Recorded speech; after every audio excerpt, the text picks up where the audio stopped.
I would say do whatever the fuck you want to do. If you want to cruise around on big wheels and your friends want to make fun of you for cruising around on big wheels, just fucking cruise around on big wheels if you want to do that. If you want to put your aggressive skates on and just do only front sides for the rest of your life, and people want to be like, oh, try something new, do whatever, just do fucking front sides for the rest of your life. Who gives a fuck? Hey, Austin. What up? Hey, man, it's been a long time. I shouldn't have left you. Step two. No, welcome, dude. Thanks for jumping on such short notice. Yeah, no, it's all good. I was just finishing up my lunch. What are you having? I just had some lemon garlic grilled chicken and just broccoli. Ooh. Boring shit. I'm not really a chef or anything. I just wanted to eat something. Nah, bro, that sounds good to me, dog. All right, did you attend the entire MetroCard? I did, except for Thursday, the photo gallery. Okay, so like the events, the skating parts. Yes, I was there. I got you. Okay, how was it this year? It was by far the best one. I think it was the best event New York had since like the IMYTAs back in the day. Mm-hmm. Or maybe even better than that, honestly. And so why do you say that? What makes you say that? It was just the amount of people that showed up was insane. It was usually a lot of New York events. This is like locals come, or like maybe just East Coast people show up, but there was people from all over the world there. It was really cool. I think people were super hyped to see like their pros and stuff and all their favorite skaters because, like I said, if it's like a local event, like everyone kind of knows everybody. But now, like I know a lot of people there were excited to see Eugen, excited to see like Soshiro, excited to see Alex skate. So it was really cool. Like watching people like fanboy and stuff like that. It was awesome. It reminded me of like Winter Clash and Blading Cup and stuff like that. Mm-hmm. So the location was awesome. Eugen going off right there. Going off, dude.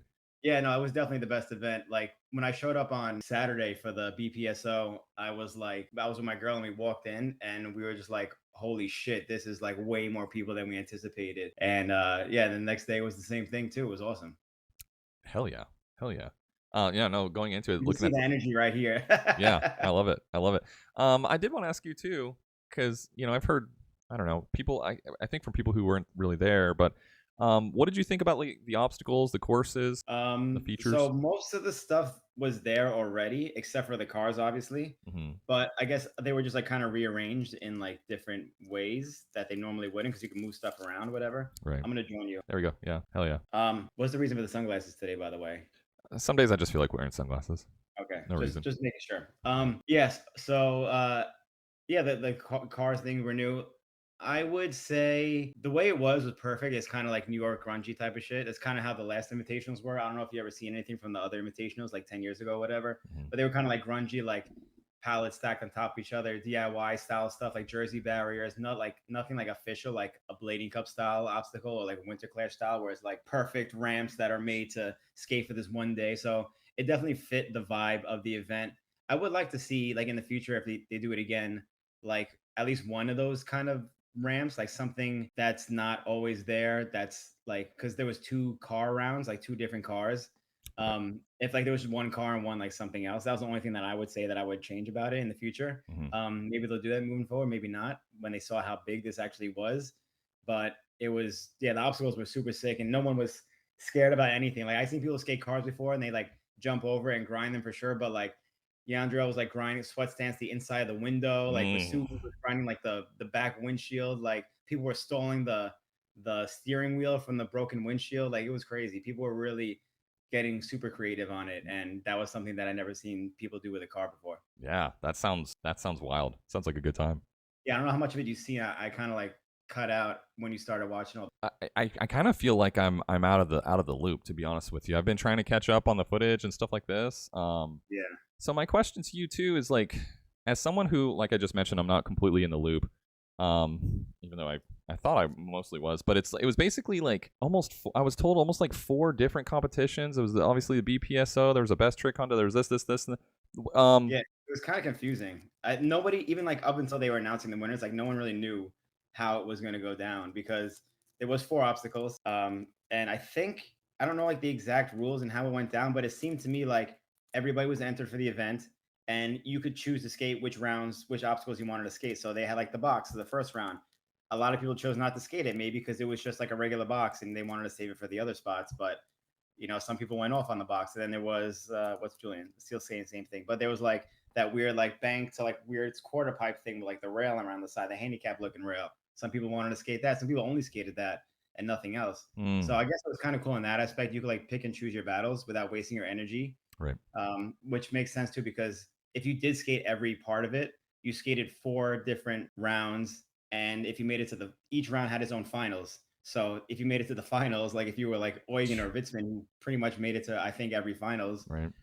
you had to skate 8 times in 8 different rounds that day, and so that's a lot, you know. Bro. I don't think many people skated every single round and made it to like every finals and shit like that, Hmm. but it is a lot. And I didn't know that's how it was gonna go down. I don't know if the competitors really knew if that's how it was gonna go down, but they figured it out. And there was also like a finals too, like that last round, the last car that they had, Mhm. they did the winner from every finals had their own round at the end of that. So I Jeez. think me and a few other people, I'm sure other people like that I wasn't talking to, thought the same thing where they were going to announce like an overall winner of the day, Hmm. but there wasn't. So it was kind of confusing that there was a finals, but no winner. Like it was just for fun, kind of thing. Yeah, that is interesting. I don't feel so bad about being a little bit confused now. No, yeah, I was confused, and I know other people there were confused as well. But Yeah. I think now that they did it this way, maybe it'll be clearer for next year.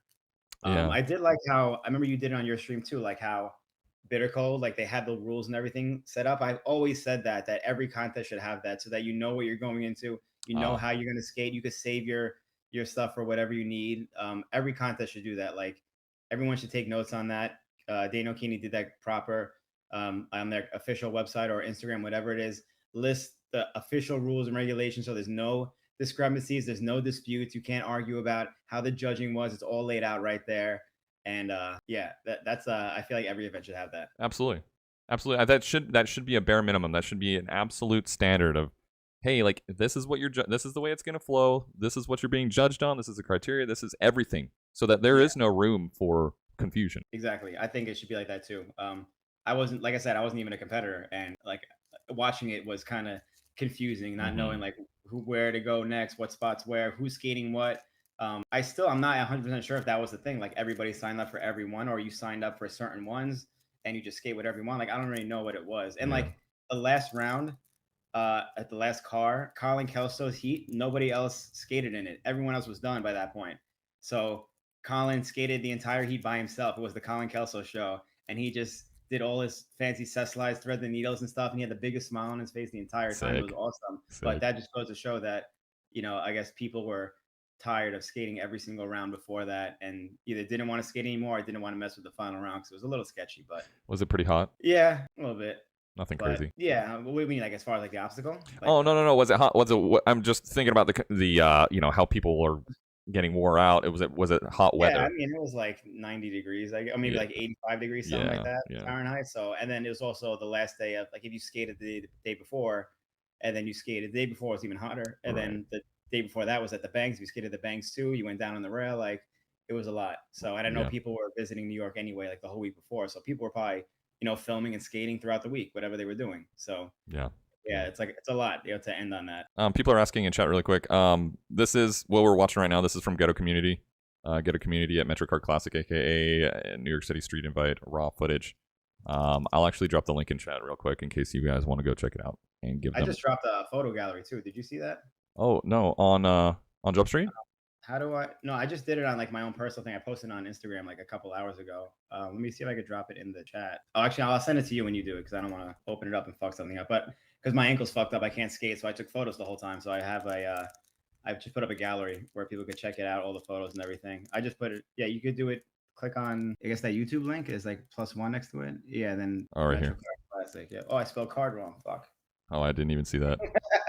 Huh. But yeah, that's my photo gallery. I was gonna do like I might do like a Jump Street Patreon video, like going in depth behind the scenes and like the photos, going through them all and everything. But yeah, that's all them right out there going around. It's just from Friday at the Banks and then Sunday the Invitational. I didn't shoot anything at the Pope Off or like the photo gallery or anything like that. I gotcha.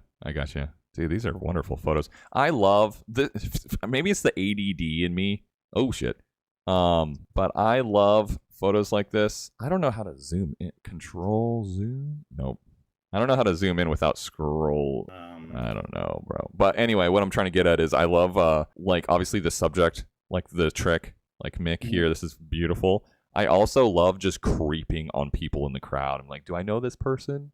Do I know? That's like what I said in one of your chats like a few weeks ago. Like There should be like a "Where's the voice?" and like a "Where's Waldo?" And it just shots of Exactly. like crowds from every event, like Winter Clash, Bitter Cold, and whatever. It doesn't have to be specifically Savoyson, but like someone in particular, like someone goes to all these events and wears like a stupid costume or something like that, and you have to pick him out the crowd. I think that'd be a funny ass like I don't know, like it could be like even an Instagram page or something like that. Like just post a photo and you got to zoom in and like kind of find this person or whatever. No, no, I love that. I love that. Dude, and I also love that Clark, I mentioned this literally, I think, yesterday. He's just never serious in any photo that at least he's aware of. So I Nah, love no it. way. I love it. Man, it looked like Eugen had a really great time. How would you describe his performance this weekend? He was like, yeah, it was definitely his. If there was an overall winner, it was him. He was probably one of the few people who skated every single round. I don't know for sure, but he most likely made it to the finals in every round too. So he probably did skate like 8 times or 9 times, including the finals. But he ended the whole show. I think there was a clip in one of the other ads you saw, like he did the 450 Royale, 450 out, Yeah. and then like was like done, and everyone just like stomped the car out, like beat the shit out of the car afterwards. Like it was over at that point. He definitely deserved. I think he might have won one or two of the individual rounds, but he was like on like the podium for I think almost every single one except for the first one maybe. But Right. he destroyed it. He had like a wad of cash on him after that one. It was nice. It was well deserved. It was like it reminds me of like Joe Atkinson Winter Clash 2019, like Montre Livingston Powwow 2020. Like he just annihilated and everybody knew he destroyed. It was unanimous. Like he was the one who was taking it. Yeah, he looked like he was having having a great time and just throwing down. Yeah, and he was chilling too. Like I feel it must feel good to really do that, perform like that, and just afterwards be like, okay, I'm not hurt. I could walk. I could skate tomorrow if I wanted to. Because a lot of us, like, if we even if not at a contest, like if we have a good skate session, like we battle for a trick on a rail or a spot, like the next day, like we're feeling it. Like he looked like he was fine. He was ready to go for longer. I'm sure. Yeah, it's incredible. Also, I just wanted to say, get you someone who looks at you the way Levy's looking at whatever he's looking at, bro. So I had to take a picture of him like that. Yeah, I love it. It looks like something is just so dreamy. Is the vibe I'm getting. I love it. I wish I remembered who was actually skating when he was looking Oh like yeah, that. But yeah, that picture. yeah. These are beautiful, dude. These are beautiful. Did you skate very much? No, my ankle still hurt. I can't skate still. Oh shit, my bad, dude. I'm still big wheel only. That's why my Instagram I posting like big wheel clips only because well like I can't lean my ankle over the way it hurts. So with aggressive skates I can because they're lower and I would be doing like top sides and stuff. So Right. big wheel only for me for until further notice. I gotcha. I hate to hear that you're still recovering and everything, but fucking hey, man, your big wheel clips are so good, bro. Thanks. It's like a blessing in disguise kind of thing because I go in and out of phases with wizard skating and big wheel skating compared to aggressive, and I was definitely back into aggressive like full 100% before I hurt myself. So now it's like an excuse to kind of go back, learn the fundamentals again with the big wheel stuff. I learned something new and hopefully taking into my aggressive skating whenever I could get back on again. Totally. So we hear still in the interweb place. I feel like there maybe I probably missed it. It's probably just me. I'm probably the only one. Is it officially confirmed that those are Michael Witzman's pro skate? Yeah. Okay. Did you see like the clean shot of it? Because I had it at the USD booth or whatever. I did. I saw. I don't know. I feel like I saw somebody posted it. I don't know who, but somebody posted like all the skates that were because there was the Dustin Latimer shadow. There was another. I don't know the details of it. There was another cooler looking shadow. Like I never liked the way shadows looked, but there was a shadow there that wasn't the DL one that looked like I was like, oh, this actually is a kind of good looking skate. Yeah, the black one with the red heel pad, right? No offense, they wouldn't ride shadows, but they didn't. They must have posted on their. It was in my like Explorer page, like the next day or whatever it was, but I don't remember exactly who it was unless it just happens to pop up now. Yeah, I'll just. Later rep posted one of them. Posted the Latimers. I see. I made a video on rollerbitters. You'll never believe it. Shut up, guy. Sorry, I was talking to myself there. Yeah. So you're talking about where they at? These ones. Yeah, those ones. Like as far as the shadow goes, I think that's one of the better looking ones. That's a weird angle of it too. It looks like not proportioned correctly. Yeah. I don't know why. Maybe like it's a lower angle and the wheels look big or whatever. But like when you hold it in your hand, it actually looks, in my opinion, pretty decent. Yeah. Compared to other shadows. Like I said, no offense to anyone who rides shadows. I never thought they were the best looking skate, but that one is like a better version of it. Yeah, the DL's right there, which I'm kind of upset about. I thought the DLs would be like a relaunch of his original shadow, like the brown one. Right. Like the true OG. Yeah, because otherwise, what is that? That's just a regular shadow with DL written on the side. Yeah, yeah. I don't know. I like that they put the mooks on there though. That is true. Has a, I guess it's a Kaiser frame, right? Because Yeah, yeah, yeah. yeah, I didn't even think about that. So yeah, let's just talk about the four skates then. So we got the DL. You'd have to imagine the colorway he'd have influence on that, right? I would assume so. But then So again, like I don't get why it wouldn't just be like the original one. Every other what do you call it? Legacy skate or whatever they want to call it, like tribute skate or whatever, is based off the original. The Feinberg was, mhm. the Billy O'Neill was, the Richard was, the Albert Hui, Aeons all were. Right, right. I mean, but otherwise, that aside, what do you think about the kind of colorway here? That's one of the better ones too, I think. Hmm. I still not my personal preference, but it looks clean, I guess. I don't got much to say about that compared to other ones. Like the Hmm. Eugen one, that's the latest one. Like it looks cool because it's like really different and it's like out there, kind of has like the Nintendo vibes to it. But I personally can't get on board with something like that. And Yeah. it's a very specific skate for like you just have to like that to rock that skate. The DL is more a little more open, and maybe they wanted to make sure that it sold better, so that's why they didn't do it based off the original one. I don't know. Hmm. And Spook is saying in chat too, and I know a lot of people were saying in the comments on this video about the foot wraps. So the DLs are going to actually bring back foot wraps. See, I didn't notice that either. Yeah. Actually didn't know until like a few weeks ago. My buddy skates. He had the new shadows. I didn't even know they don't come with foot wraps anymore. It's like a whole boot. Jay says the DL is based on his favorite classic throne setup. Huh. So why didn't you just come up with a classic throne then? Or a throne of some sort? I don't know. There was one more thing I thought. That skate is cool too. Is that the new Crofts? Yeah, I was gonna ask about that. Yeah. Yeah, those are cool. Those are clean. And you don't have a picture of the Vitzmans? Oh yeah, no. I was just gonna save them the best for last because there's, Okay. there's not a whole lot to talk about here other than Sam Croft's getting a fourth Aeon. I guess it's the same Aeons and Aeon, right? I mean, So much that's you could change on next time for the color and the liner, maybe. yeah. The liner looks a little bit unique. I'm not sure what that liner is. Some kind of MyFit something or other, but Yeah, I'm completely confused by the MyFit line of liners they have. I don't know any. I never really rode MyFit liners, but I know it's like 30 different variations in 100 different colors. I don't know what the difference between any of them are. yeah, yeah. No, same. I struggle to keep up. So this is obviously not the best shot of them. Yeah. But I know Ricard. It's just in the video here before the better picture came out. This is the one, but. Anyway, what's your kind of thoughts? They're cool. I like them a lot. It's a little bit different. It'll be cool how people customize them, I think. I forgot if I even asked them what frames they are coming with or what color frame. Oh, I think it's gonna be boot only. I think that's what it's coming out. Yeah, boot only. yeah. But having that with a clean white frame on it would be sick. If you put a white sole plate on that and all white parts with that tan like boot and cuff, I think that'd be so sick also. Yeah, they're ripe for modification to do a bunch of nice stuff.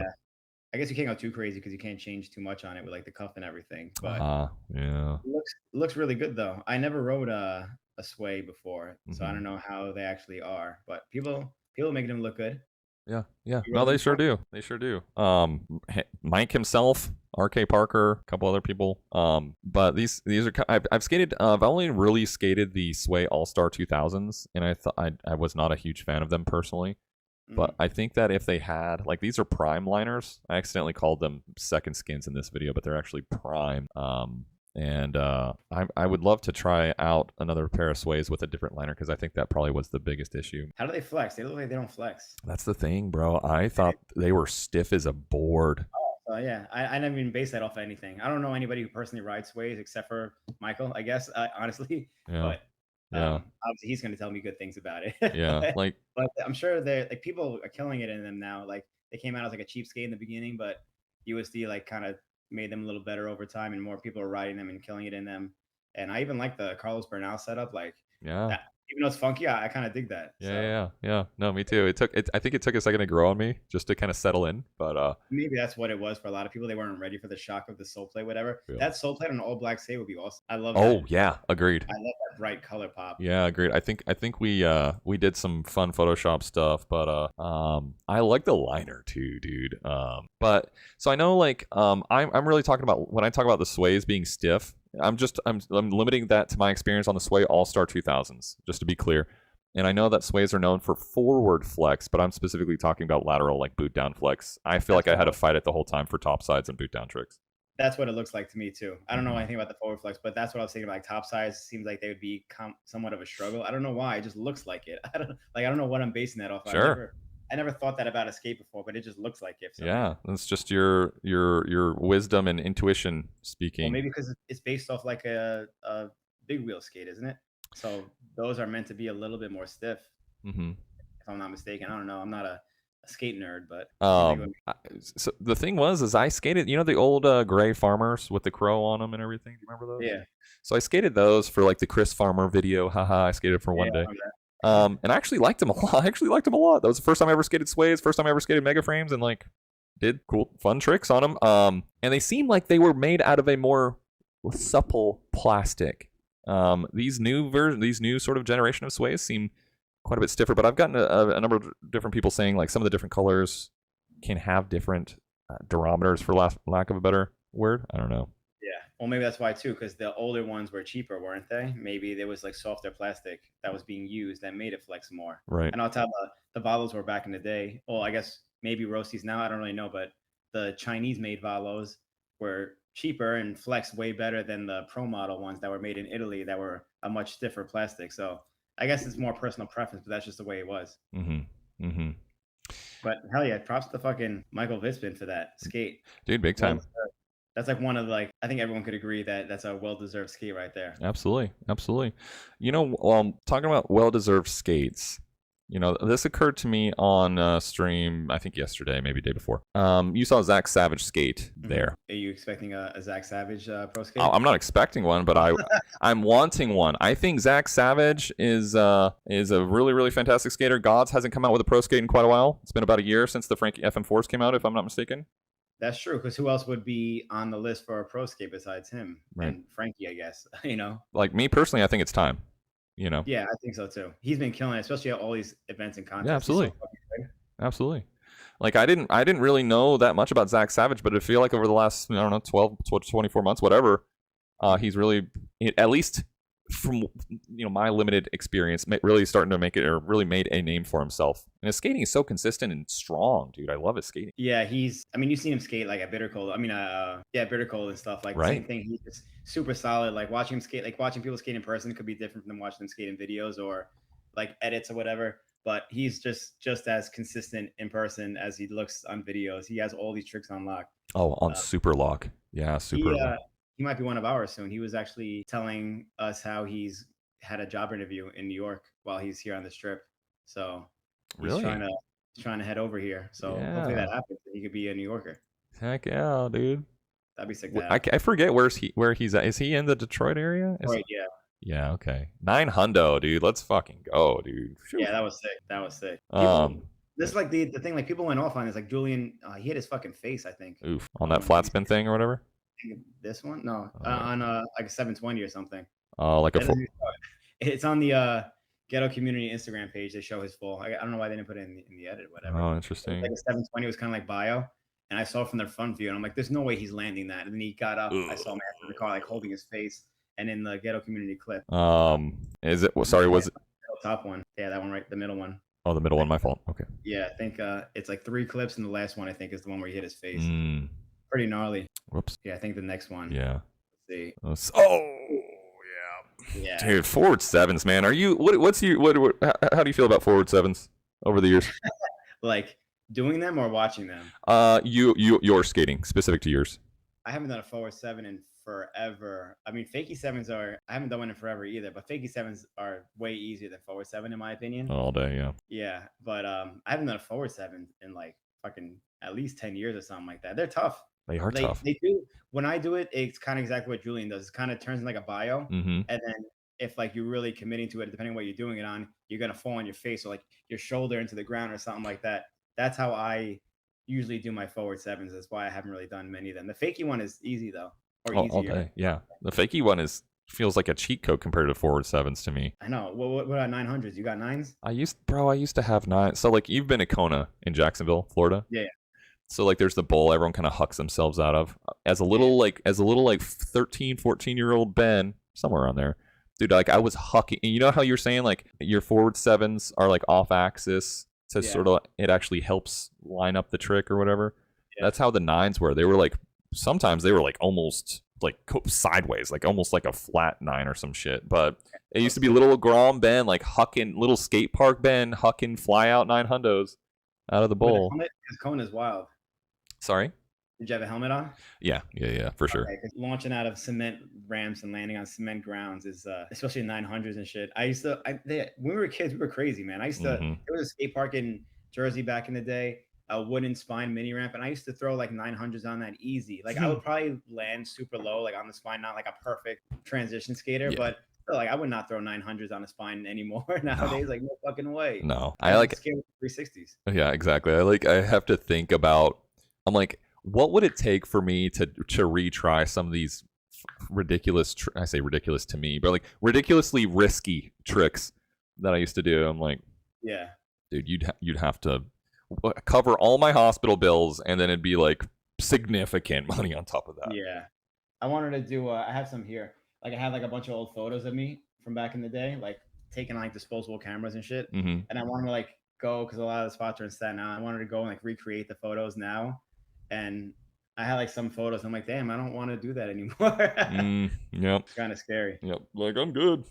Yeah. As a photographer here at this event, what's the most challenging part of taking pictures of skaters like this? Is there one? I Or are you don't think just that that? like I haven't like photographed an event. I don't think I've ever photographed a skate event. I used to film skate events back in the day when I was like a little kid, but that you can see like how that place is. It's so open. Like you just there's it's not an event like Winter Clash is kind of tough to get like a good view sometimes, especially like you're a little guy like me. I can't really see over people's heads or whatever. Yeah. But because that place is literally just a big open area with a bunch of whatever in the middle, it's so easy and there's so much space. Everybody had a good angle. I feel like that's probably the most challenging part of filming any skate event or photographing any skate event is getting the right spot, the right angle. But it was so easy to go wherever I wanted to go. And a lot of times I was even like too in the action. I wanted to get like further back and I got like later on like those wider shots of like behind the crowd and everything that I had to like force myself to do because it was just too easy not to be in the right spot for everything that was happening. Yeah, good problem to have. How was Yeah. Soichiro? I was watching him. Yeah, he only skated one. I feel like a lot of them guys saved their skating for I guess they were probably filming a video or something like that. Yeah. On the side. So like, I don't think any of them guys skated Saturday, and Oh, a this few is of them Yuto. skated like that box, and I think the second spot. But like, oh, I guess they were scattered throughout the day, but it seemed like they were very selective. And even like a group chat that I have, a lot of people were like, "Oh, I wish like more people skated who were there." Like Frankie didn't skate for whatever reason, I don't know why, but like Frankie could have just gone there. Imagine Frankie throwing like one of his 540s or a misty flip over that car. It would have took him 2 seconds. It would have been the easiest thing ever, Two and everyone seconds. would have lost their shit, you Yep. know? Yep. Yeah, people just like want to see their favorite skater skate. And like Alex skated a couple spots, Social skated a couple spots, but I feel like you could tell they weren't really going in. They was just Yeah. more just to do it, just to be there, be a part of it. Yeah. And I they were feel definitely saving themselves for a street I, video of some sort. I feel embarrassed. I totally said Soichiro, and this is definitely Yuto. Yuto. Whoops, my bad. Yuto was going in. He was killing it. I love watching Yuto skate. Yeah. He's one of my favorites. Yeah. So much fun to watch. So much fun to watch. There you go. It's Social. There we go. There we go. With the button up drip, dog. Who's that? That's Lorik.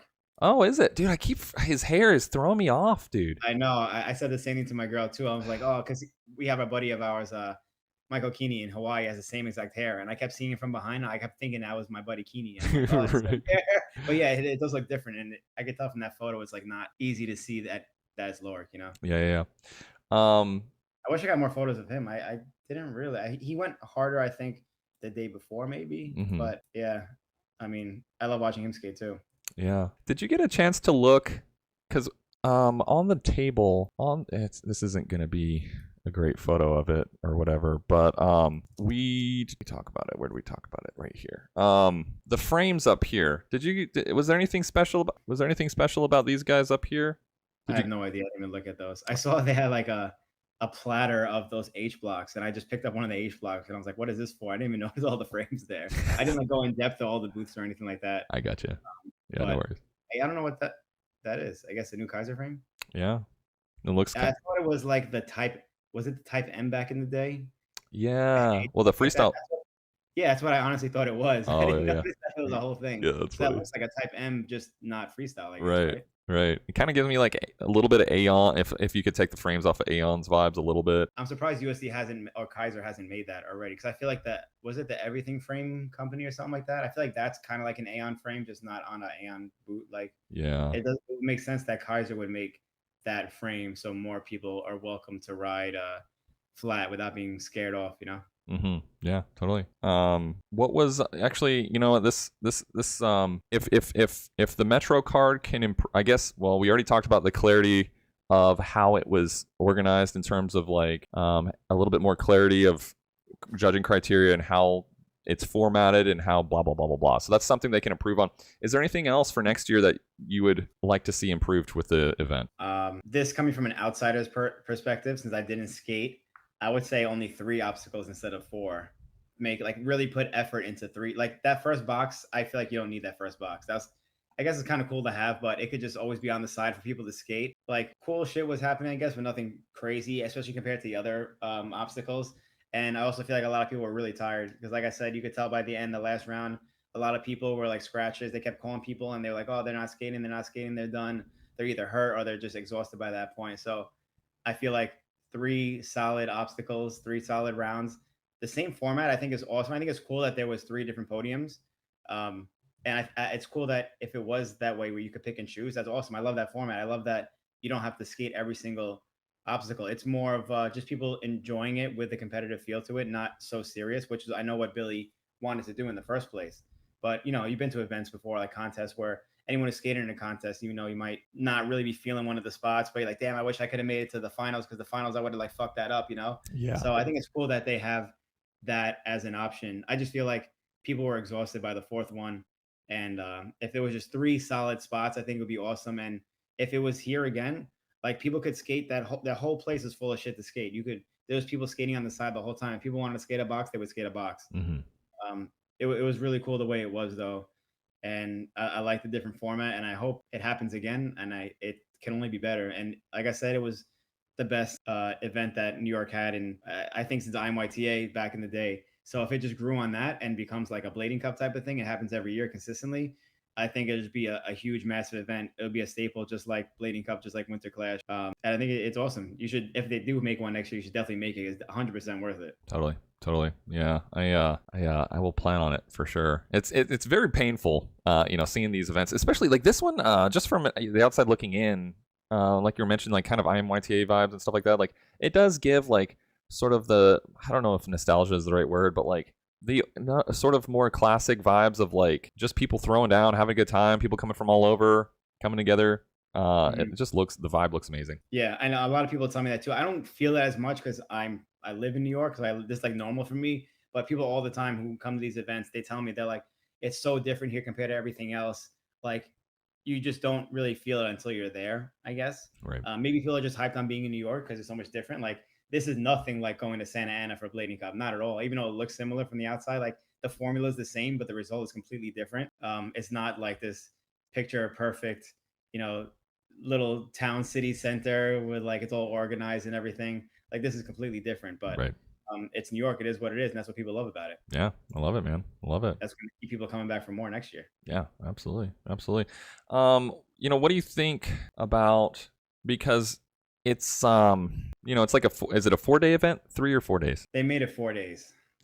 Do you think do you think it's too long? Do you think it's appropriate? I think that's part of the formula. What it is like. Winter Clash is like that. Winter Clash is like 3 days at least, something like that. Blading Cup is at least 2 days, but I think even the day before they had like premieres and stuff going on. Right. So it makes it worth it for people who are coming from out of town. Like if I'm going to spend this money on a flight, if I'm going to spend this money on a hotel or Airbnb, I'm going to make it worth it. It's more than just coming for a day. And I know like to compare it to Bitter Cold is awesome, but it's only one day. So like people have to travel. Like you're probably not as likely to get people coming from Australia, Japan, all over Europe, South America to just show for a 1 day event. It's not as likely. If it's 3 or 4 days, it's like, okay, cool. Like we're chilling this whole time. I'll spend the week then. Fuck it. You know, 4 days, I might as well spend the week. And you get to, you know, it's a whole event. It's not just a 1 day. And even when it is 1 day, it's like you try to get so much in 1 day. Like I know, remember how Bitter Cold was? Like you were cramming like a motherfucker that day, trying to work, trying to enjoy the day. There's a lot going on. There's a trade show happening too. There's so much going on. When it's spread out for 4 days, you're way less stressed. You're able to enjoy everything more. And that's part of the formula that makes these events good. And I think that's part of the formula that's going to make events like Bleeding Cup, Winter Clash, you know, hopefully the MetroCard Classic stick around compared to what was it back in the like Hoedown was like one day, Bitter Cold one day, Super Hick was one day, Barn Burner. They're all like one day events, and they're cool.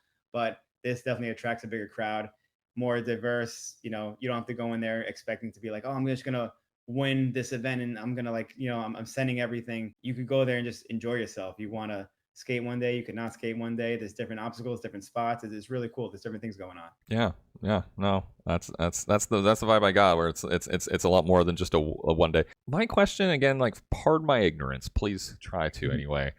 So there's the BPSO, there's the New York City Invitational, NYC Invitational. Yeah. Am I right so far? Yeah. So were these in the past? Were these separate and now they're together, or am I just completely getting it wrong? So the Pope off, the BPSO happened every year. It was his own thing. And then other people started taking it over in the last few years for whatever reason. And then the Invitational was Billy's Like thing. I running it, think. you're saying when you say take. Yeah, because Bashi's like in Florida, whatever, Oh, doing okay. whatever. Yeah. But I guess it's like his name on it, so it's like whatever, it's happening still. I don't know like the details behind it.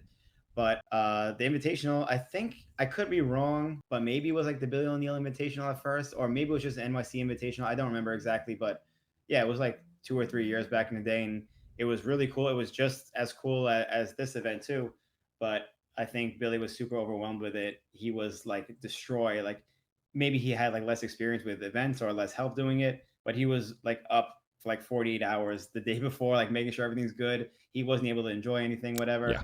But he probably figured it out. He had a lot more help this year, and I think he spoke about it. He at least mentioned it to me like beginning of the year. He's like, I'm definitely doing an event in New York this year.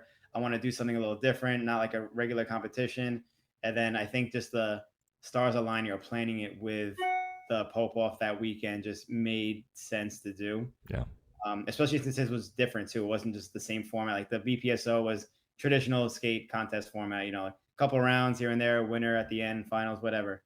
He knew his was going to be different, so that's probably why they meshed it together. And I guess at that point, you're like, fuck it, let's just have all these things happening. The banks opened up, like, oh, let's do a bank session. Yeah. Photo gallery. It's a cool way to like. It's almost like the like what do you call it? Like an orientation almost. Like everyone just got to New York. Like it's Thursday. Like a little Let's all reception chill, sort of thing, have or some drinks. Yeah, let's have some chill drinks, hang out. Let's meet everybody. We'll go to the photo gallery. Just hang out, like still like skating stuff going on without anyone actually skating, busting their asses and doing whatever. Everyone's able to just relax. So it was I think it was perfect the way it was, and just hope it continues for years to come because it's awesome. And I love that it's happening in New York too. It's easy for me. I don't have to worry about traveling anywhere. yeah, no, that's I'm definitely envious of that. So Blade Till Dead has a question here. He says BPSO looked more underwhelming this year because of the location. I think the last location had more NYC vibes. Why did they not do it there again, or even at the Riverside/Walk skate park? All right, so this is my personal opinion. That first Uptown skate park, I hate that place. I'm glad that it's not there anymore. I know a lot of people, other people have that opinion too. The original spot that it was also under the bridge like that, but it was Uptown. It was repetitive. The same spot over and over and over and over again every year. I know it got redundant, and sure they would be like a box or whatever, try to like spice it up a bit, but you could tell people were losing interest. Less people were showing out for them, so they switched it up. But the original plan was this was supposed to be the spot for the BPSO, and then they were getting a permit for another spot a couple neighborhoods over for the Invitational, which is the same spot they had the Invitational at in the years before. So for people who don't know, the Invitational previously was in Williamsburg. This is also in Williamsburg, but a different part of Williamsburg. It was pretty much right in the middle of everything. It's like right in the middle of like the heart of Williamsburg. So ton of foot traffic. Like it's under the bridge like this. It's like in a parking lot, but there's major streets on both sides of it. Tons of foot traffic, restaurants, people all over the place. So that was the original plan for the Invitational. Was Billy wanted outsider eyes to see what skating was about, not necessarily closed off to a location where only skiers were going to be. So he wanted a lot of foot traffic, people to see it. He was on track to get the permit for the spot, and like a month or so ago, I drove by and I was like, "Damn, it's all blocked off." And I told Billy, I'm like, "Yo, what's going on? Like, are you going to be able to get the permit? Is the spot going to happen here?" And he's like, "Oh, I didn't know any of that was happening." And I guess whoever, I guess Ray Mendez, I'm assuming in New York, was trying to get the permits for everything, and they were repaving the parking lot, but it was more than that. They were doing like construction in the area. So the location for the original Invitational was blocked off, and I guess they didn't really have it all sorted out. So, I mean, it made more sense just to do this spot where the BPSO was going to be. They made this the invitational spot, and the other skate park, which was Sarge's, is literally a block up the road from this, so you could walk to from both spots. It was convenient for everybody who was out of town just to stay in one part of New York. New York's a big place. It's easy for everyone just to stay in one spot or go to one spot and be like, okay, this is where it's going to be tomorrow. I know where to go now. I don't have to worry about like wandering around the city. I think it worked out the way it was. Sarge's, where the BPSO was, I wouldn't say it was underwhelming, but it's just like there's nothing too special about it. I think people still had a lot of fun. Like I said, I showed up that day and I was blown away by the amount of people that showed up at that park. It was insane how many people were there. And everybody was skating too. It was like this was, I guess, mostly for like quote pros or like sponsored people, but the Popov was just for anybody wanting to enter, So there was a ton of people just skating around. It was definitely good vibes. I don't know how it came off on like camera or whatever, but when you're there, you could tell people were having a good time. It was still enjoyable to watch. They changed up the park a lot, and it was really cool. It made perfect sense for the scenario that the cars that were dealt for them. I got you. Yeah, it looks like a good time. I mean, to me, it's almost like similar to the Blading Cup, where it's almost how do I want to be careful with my words here. It's almost not necessarily about the competition, but more about like fostering, like getting people together and just the energy, like right here, It's like, yeah, of course, it's about the competition, it's about the tricks, and it's about the prizes and stuff like that.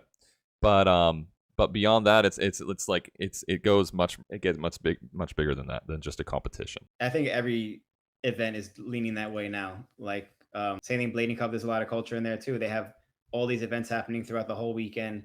You have an entire big ass trade show thing where all like the company owners are there. You're able to meet people and talk to people. It's more than just showing up and watching people skate nowadays. Same thing, Winter Clash, the same thing. There's so many different side events. There's panels going on. There's Q&As with people, movie premieres. So this is kind of like that. And I'm sure it's only just going to be refined more over time, but still the same thing. It's like everyone gathering around together, skating. Sure, people are going to win, but I'm sure in a year or two, you're going to forget who won, and you're more going to remember that event was fucking awesome. You had a great ass time, and you're not even going to remember who won. So in my opinion, that's what matters more about skate events. That just might be from somebody who's coming, not trying to compete with people and not trying to win. I'm sure if people are going there to win, they might think differently, but sure, the majority of us are just going there to have a good time, and that's what we're going to remember. Yeah, absolutely. That's what's important. That was crazy. That the clapper in the fucking the heel clicker, that doesn't make sense. Yeah, like when people went off on this little rail. It was fucking crazy. It's incredible to me, Austin, because this was like the first.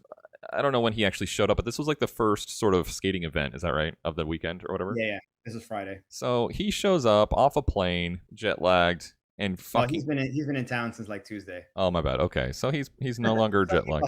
Yeah, he was skating during the week. Okay, yeah, it's just crazy to me. I say this often, where I'm like almost as impressed or more at skaters like Eugen's ability, not just to execute the tricks, but like, dude, he's like you said, he skated a shit ton.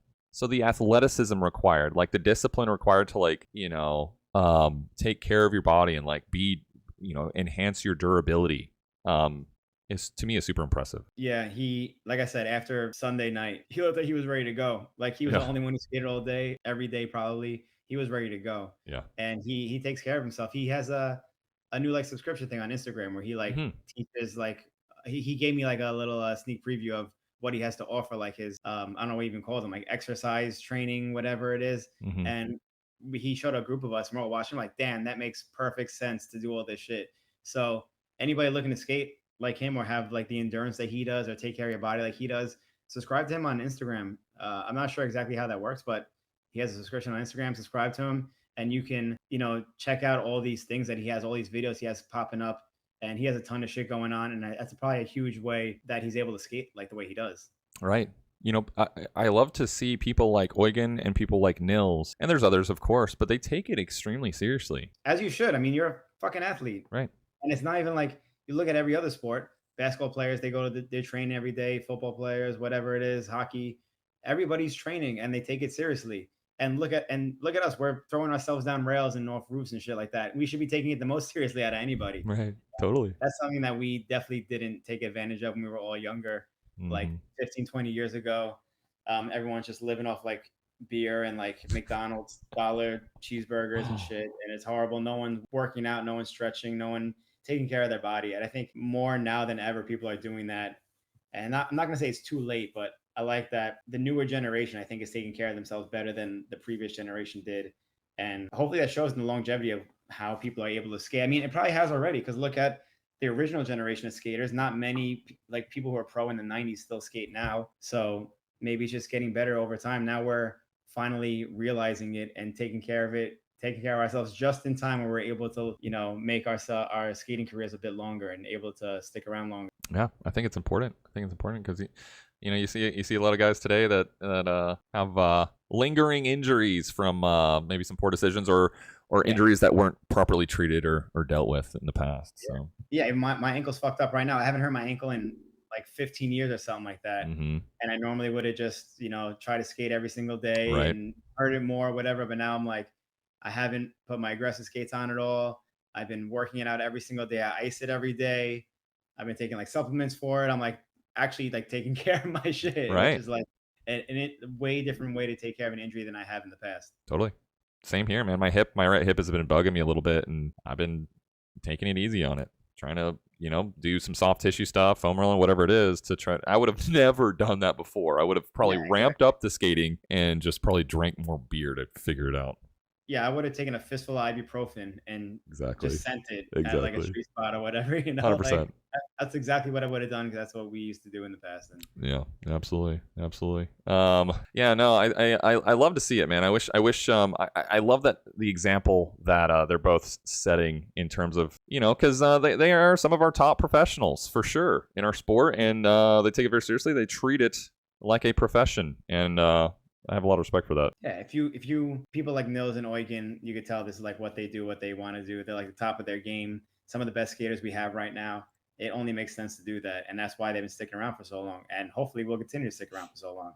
Not everyone does that, It's true. It's absolutely true. I want to talk for a moment. I just saw him on the screen here from last year. Mick Casals. What do you think about his skating this year? I love it. His skating is awesome. He's one of my favorites to watch. I always root for the little guys because I'm a little guy. Yeah. So like him, like Louis Zamora. I always Demetrius. Yeah. But yeah, mixed skating is awesome. He killed it too this past weekend. Yeah, completely killed it. He also, I think he skated every single spot too. I don't know if he won anything, but he killed it in every spot. I don't know how he didn't. I was told he got a third place in one of them. Okay, at least he got something. Yeah, but yeah, he killed it. That was sort of not my point, but I just wanted to hear your thought, because I've skated with Mick, I don't know, almost half a dozen times now, here and there. And he's super consistent. He does really creative tricks that are fucking way harder than people think they are. And I the more I see his skating, the more I love it. And it's just, there's been this plague, because he's from Texas. He's actually from the San Antonio area, Seguin. And so I've heard about Mick long before I even really knew who he was. And I have heard this like sort of thing where it's like a plague, where he just cannot find his way to the podium, no matter no matter how good he seems to skate. And so I was really pulling for him to see him on the podium. I'm glad he got a third place. I wish I knew what it was. I think iRoll New York posted like the stats of everything, like who won which round, whatever. Sorry, who did? I think iRoll New York did. Hopefully it wasn't just a story, but I feel like they posted an actual thing of maybe not. Yeah, dude, the story thing kills me. Like, I appreciate that on a story. Come on, Craig. What the hell? I appreciate stories, but like the results type stuff. Maybe it was someone different. Did you check the Metro Car Classic like Instagram? I did look at it. Maybe it must have been a story then. I thought it was iRoll New York, but it makes no sense that they didn't post it. Yeah, it was like just a thing with the list of everybody who placed whatever category. I don't know why that was only a story, but Mick skating's awesome. I got some of my favorite photos of the weekend of Mick too. Like almost every spot, I got 6 photos of him. He's just like his style's really good too. Solid, super clean, beautiful. Like you said, creative tricks. So it was like interesting to shoot him. He was one of the people where I was like looking out to try to focus on to get a photo at every spot, because he was always do something different or something really cool. Mm-hmm. Yeah, no, if you see him skating up to something, it's probably going to be an interesting trick. Yeah, always. Yeah. So yeah, the more I see his skating, and he's a really nice guy, really humble. I never really got to have a conversation with him until this weekend. Mm-hmm. I don't think anyway. Yeah, very down to earth guy for sure. Yeah, he's cool. I love his skating. I want to see more of him in the future. Every section he has, like with like from Candy Right. and ends, Hmm. they were awesome sections. I love them. Yeah, they're wonderful, wonderful, and I cannot emphasize enough, dude. In my personal experience, like the things he does, dude, like having skated with him in person a few times at different, whatever spots or whatever, he sees the obstacle differently and he does shit that like I am convinced that not that many other people can replicate. Like Yeah. he is an athletic dude. Mhm. Just He's super got impressive. hops for a little guy too. He what? He's got hops for He a has little guy. fucking serious hops for a little guy. Like I'm like just under 6 foot, 6 foot with shoes on. But like he was jumping up onto things that like I couldn't even get close to. And I'm not like a great jumper. Let's be real. I'm not like Demetrius. But like it was like, are you shitting me? I can't even get close. He has ups, dude. It's funny the dynamic too, because like someone like him could jump super high, like higher than someone like yourself.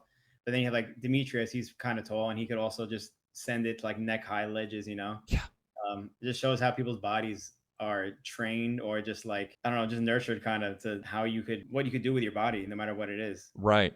Totally. People ask me all the time how to jump high or like how to like do certain things, and like it doesn't matter. I'm 5'6" and I could like jump higher than almost everybody I know, and almost everyone's taller than me too. So it's just about how you deliver it, the technique, Yeah. how you treat your body, what you're used to. Yeah. Yeah. I love it. I love it. Yeah, it's just fascinating because like intuition would tell you like, oh, a taller person should be able to jump over taller things, but that is just not the case, at least not in our sport, certainly. Yeah, not at all. I actually wanted to do a video. I'm slacking on a lot of video ideas that I have. I got to get back on it. I am But too. whenever my ankle gets bad, I want to do a video of like the weight of your skates actually affects how high you can jump. I Because I like hear it. that a lot too. 'Cause I ride the blank skates, which are I have been riding the blank skates, which are generally one of the heaviest skates you could buy. But I still have no problem jumping up to anything. So I want to like prove to people that just because a skate's heavier, it's not going to really necessarily hinder what you could do on them. And I just want to like jump up to a bunch of high shit with like Aeons and then like the blank skates and see if there actually is a difference or how big of a difference it is. Interesting. So how would you In your head. structure that to where it's like, because it sounds like you want to do like a pretty objective sort of side by side comparison. How would you I was just thinking like maybe there's this ledge by me kind of high, like mellow slant, but the ledge kind of goes out a little bit. And I could probably mark of how far down the ledge, how high I could jump, because it Oh, gradually gets taller and taller. So I right. was trying to find a good spot like that where I could do it and just see how far I could go with each skate and see if it made a difference or try different tricks, whatever, Yeah. Yeah, and yeah. test it out like that. Because otherwise, I can't really, yeah, I don't really know what else besides like a high jump with a pole in the middle, which I'm not going to do that. Right, right. That's not like a real world case. Yeah, yeah. I put this video on because this was my first time skating the blanks, and I kind of share your sentiment. I do have to believe that some people are just naturally more sensitive to it than others. Like, Yeah, I get that. I mean, like they just notice it more. But like, man, I had a great time on the blanks. I actually love them. I could jam in those all day. Yeah, But such a solid skate. I love my blanks too. When I first got the blanks, Sean Keen, like what was it, his pro skate, whatever. Sean Keen was like, dude, when you break these sole plates in, they're fucking amazing. And I kind of didn't like them at first. I definitely needed to break them in because Mhm. they're a bit like I wouldn't say they're necessarily big, but they're like there's almost like not much contour to them. Mhm. So it's almost like a DIY kind of like make your own groove system Yeah. almost, even Yeah. though they do come with the groove technically. But yeah, when I break them in, they're so fucking good. And I was only ever dialed in the way I was now with my blanks with like the 909s. But my problem with the 909s was that the sole plate was so small that I would just wear them down so quick and I would have to be forced to have a new sole plate. The blanks are a little beefier and more durable. So I have my skates dialed in right now so good that I'm just in love with them. And even if like I were to get a brand new pair of skates, I don't even know if I would ride them. I would probably just ride these till the sole plates just fly off. Yeah. I just love them so much. Yeah. No, I share that same sentiment with the backslide grip. I only skated them for a day. Mhm. But that was one of my big kind of feedback items. Like to me the backslide groove on these like USD 7 sole plates, we'll call them, I guess, the icon sole plates. Yeah. I love it. But like the blanks, I think to your point was a little bit shallow for me. And but like you said, it's kind of like make your own groove type of scenario where once you have it grooved in, you almost don't even want a new pair. Are you gonna show us the goods? Sick.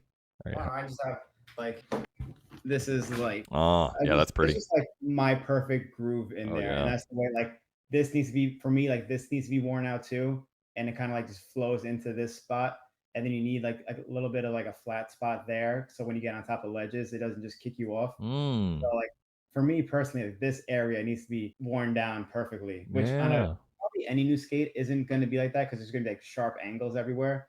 But on the blank skate, when you get it brand new, this whole area here it doesn't have much definition to it, Yeah. and then you just need to break it in. But once they're broken in, I fucking love them. It's just like perfect for me. Every trick feels so natural, so dialed in. It's just like I said, I've only ever been that confident on another skate. Like I never another skate besides the 909s at that one point. Like when I filmed the by the slice edit, like I was super dialed in with my 909s at that point. So it's not a feeling I've had too often in my skate career.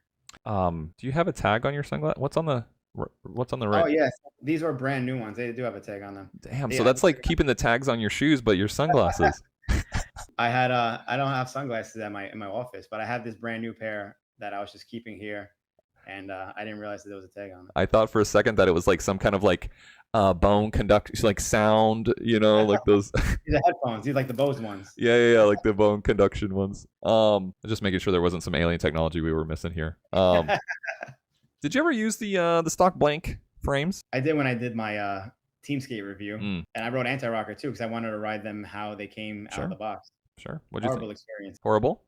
I just anti-rocker. I just can't do it. Oh, The frames, I guess, were fine, yeah, but it was hard to judge a frame based on me riding a wheel setup that I'm not used to riding in general. sure. That's fair. But I was eating shit all over the place riding anti-rocker. I couldn't like just standing on flat ground. I couldn't like I'm just used to just going and just swoop and just stopping, and I would just bust my ass standing there. Yep. Like the tricks were fine. I don't know. Everyone's completely different. I know you're the opposite. You love anti-rocker and you hate flat rocker, but for me, the grinding didn't feel any different than it did when I ride flat. Sure. So, and that's like if that's like your main reason to ride anti-rocker, which I think it is for most people, Mm-hmm. that wasn't a good enough reason for me to ride anti-rocker. Sure. So Sure. I was happy I tried it though. It was like an excuse for me to try because me and Billy have had discussions, especially on the podcast too, about like having an anti-rocker setup, having a flat rocker setup for different tricks or different obstacles that you're skating. Mm-hmm. And I when I tried anti-rocker for that, like I said, I just wanted to do it just so I could ride the skate stock for the review. Right. But I had a horrible experience just because it was anti-rocker.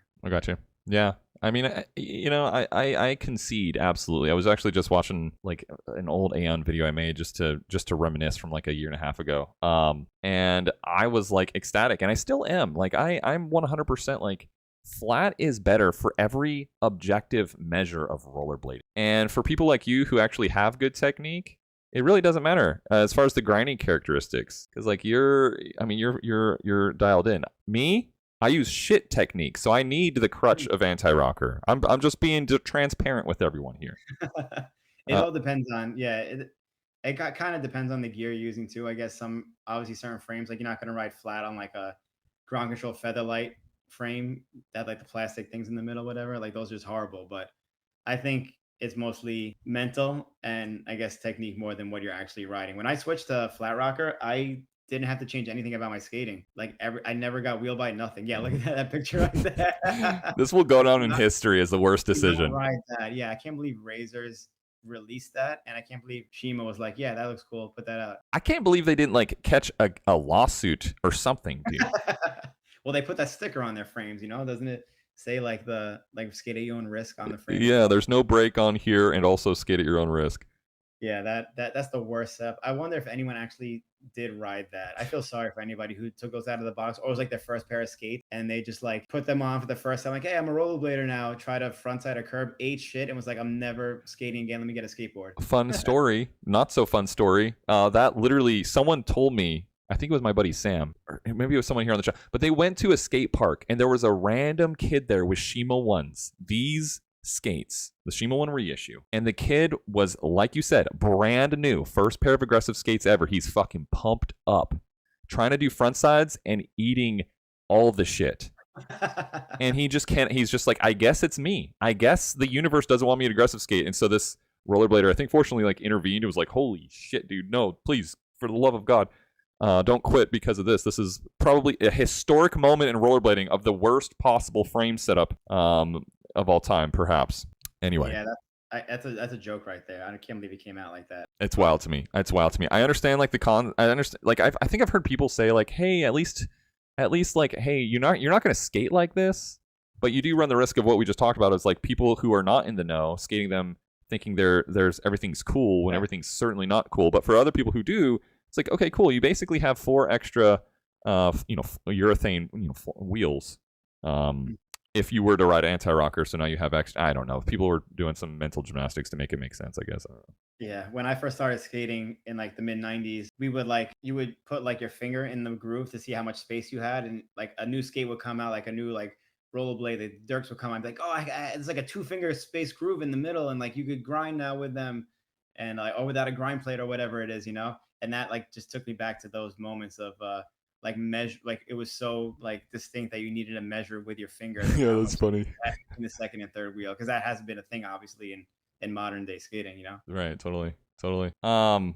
Did you ever find those? What were you looking for? The Kaiser. What were those big? Oh, I don't think that frame exists. I think I just got bamboozled by the Got guy who hoodwinked. fucking told me about them because he told me they were 80 mil, and they were an 80 mil plastic Kaiser frame with a H block with a groove. But I only found 72 mil version of it, and the 80 mil version doesn't have a groove. So I think he was just mistaken, and he told Yeah, me they were 80s, but they were probably 72s. I got you. I got you. Does he ride them like this? Yeah. So Nick in chat, Nick says Law skated them like that in his review at first, and I Does can't he do any cool tricks? I can't resist. I haven't seen this before, so I don't know if he's actually gonna try to send the front side or Look at not. him sending it on the ledge. Yeah, I have to know now, dude. I have to know. I Well, have I have a feeling like Law is just way too smart to even consider doing that, even for the lulls. But I have my fingers crossed to actually see it. Tom says you could also rocker the middle wheels up on the older skates. Oh yeah, Yeah, that was a cool thing too. Which I'm also surprised that you can't do that in any more skates. Like the old rollerblades had the 4-way rocker ring where you could angle them different ways. It'd be cool now, especially with the way people skate, to like banana rock your skate like that. I'm surprised a company like Kaiser or Dragon Show, who has all those money and resources, hasn't done anything like that yeah. on like a more modern scale. Yeah. Question for you. I see a lot of comments. Well, first off, let's just say like Power Slide, Matthias, whatever. They've stayed very busy with releasing a lot of different skates, but a lot of the feedback I hear sometimes is that people can get tired of recycling the same mold in different colors over and over. What's your opinion on that? I think it comes to a certain point where you have no choice but to do that, right? Like, because you can't just constantly. I mean, maybe you can like constantly just innovate a skate every single year. Like, what can you really change on it? It's like when you have a car. Like, it's like if you buy a Honda Civic 2022 and 2023, it's like the same car pretty much. They just put like a different year on it and is maybe put out a new color or something like that. It's all the same shit. Like, you can't change a boot every single year. I think we just run out of ideas or just eventually hit a wall where you're just putting out shit just to put shit out and it's not actually good. I mean, if anyone has ideas about like what you could change on a boot specifically, that'd be cool. I guess you could change like put different liners in maybe. And everyone has their own opinion on shit. Like I know there's stuff that I would like to see in skates. That's kind of what Lawrence is doing with what's his standard? Like he's pretty Right. much putting all his favorite things together in a boot. So everyone has their own things, but just to like if you're talking about making a new boot mold every year, like that's way too expensive for skate companies to do. So like, it makes sense that people do the colorways thing. Mm-hmm. It's just the way it is. Yeah, I agree. I share the same opinion, and it's like, we can say this and the other, but like, we do have to also recognize it's like, hey, like they're making new sole plates, like this way, they're updating the sole plates. Them skates has a V1, V2 sole plate or whatever. They're making new liners. They're refining liners. It looks like Power Slide has a bunch of new Kaiser, maybe not a bunch, but like some new Kaiser stuff on the way, like the sole frame and then this and then the other stuff we saw at Winter Clash.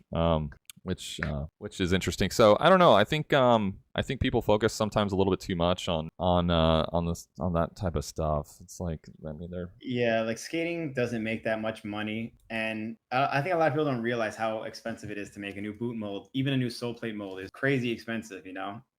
So a lot of companies don't have these resources because the majority of skate companies are like small businesses, unless you're talking about Power Slide or Sunshine Distribution, but a Rollerblade. But not many. Like you got Faction, which is run by Clark. Like he hasn't had the resources to do all these things. Same thing like I mean Billy with Mesmer is kind of backed by Power Slide, but still like it costs money to do all this shit. Like frame companies like Create Originals doesn't have money to like make a new frame mold every single year. Like that's crazy to do that. So Yeah. it's really tough to do. I think there's people aren't really complaining about it. Like there's so many skate options out there.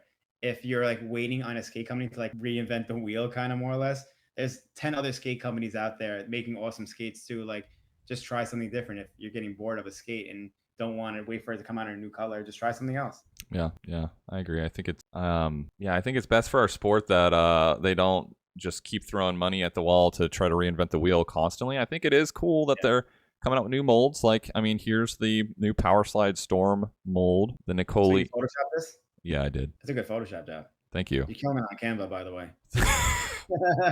Thank you. I actually got called out in the comments here because they were like, "Oh, is that a 3D printed sole plate? I can see all the jaggies over there."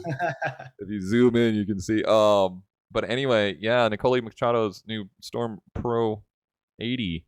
This is the Dominic Sagona lower half. Okay, yeah, that makes sense. Yeah, that we threw on there. But what do you think about? First off, what do you think about the aggressive look here? What do you think? Like in the shell itself? I mean, like the whole. I guess, yeah, sure. Like the silhouette of the skate. Do you think that this could ever be an aggressive skate? We got a lot of really positive feedback in the comments on this post.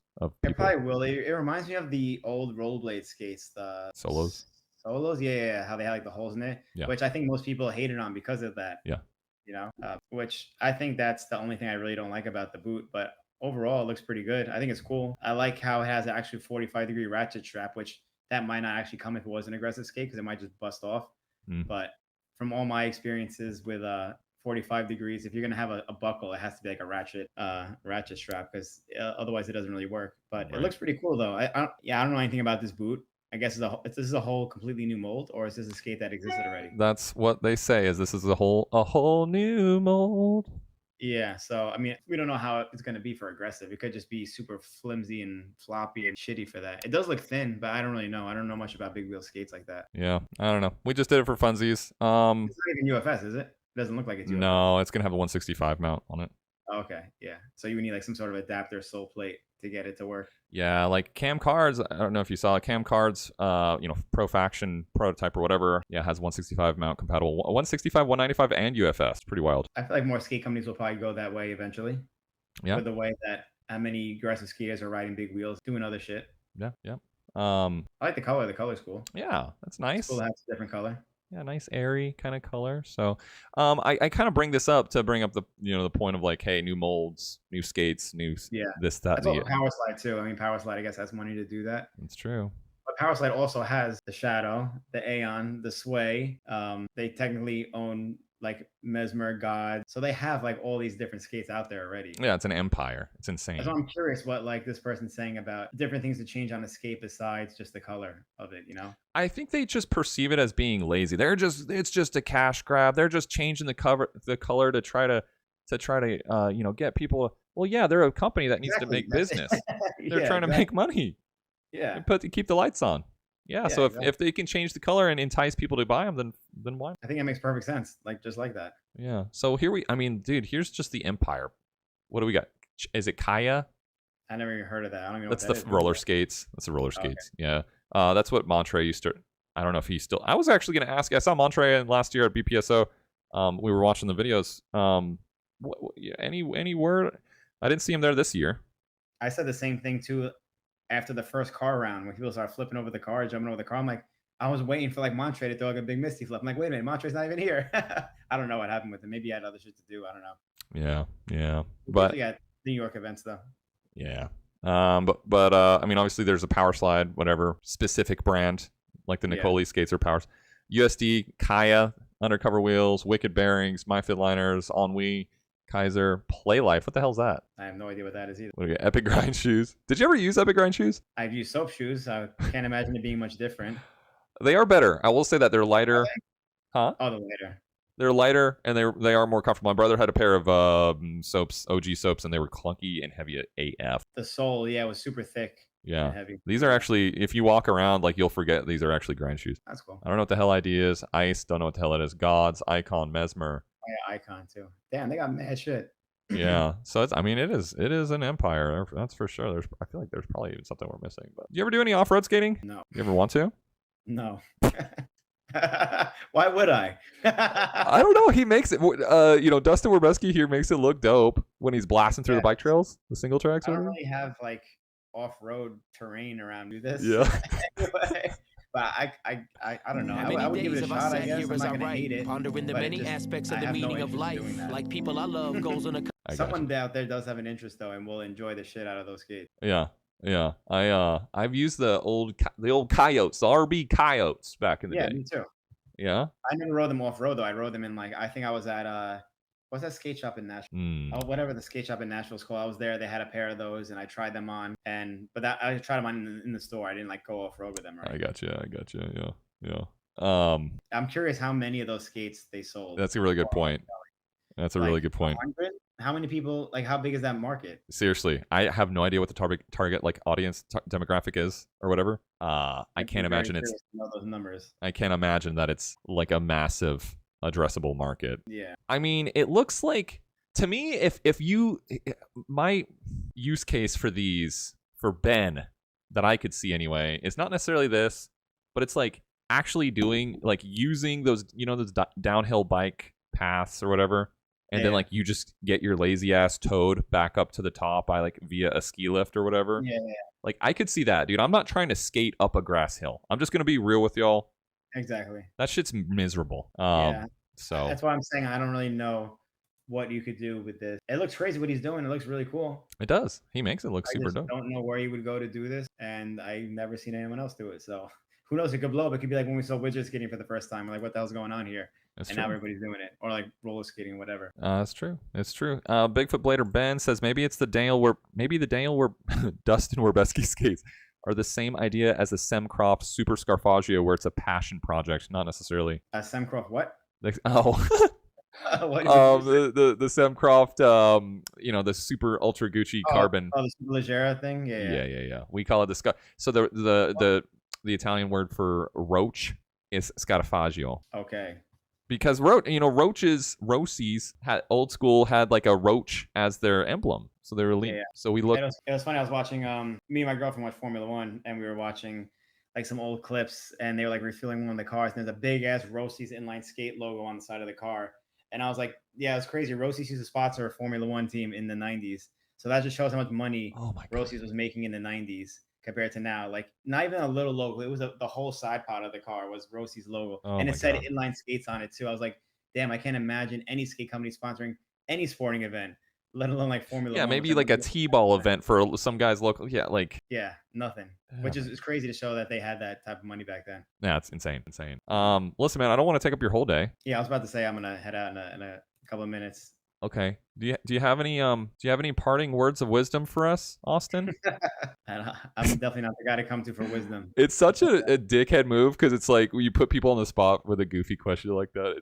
But yeah, if you were to give a young skater out there one piece of advice, what would that advice be, Austin? Oh geez, what would that advice be? I would say do whatever the fuck you want to do. If you want to cruise around on big wheels and your friends want to make fun of you for cruising around on big wheels, just fucking cruise around on big wheels if you want to do that. If you want to put your aggressive skates on and just do only front sides for the rest of your life, and people want to be like, oh, try something new, do whatever, just do fucking front sides for the rest of your life. Who gives a fuck? If you're having fun, just fucking do it. I love it. That's my words of wisdom. I love it. Couldn't agree more, dude. All the 5-year-olds out there are listening to me curse and shit like that. So might have to censor. I'll have to edit this afterwards.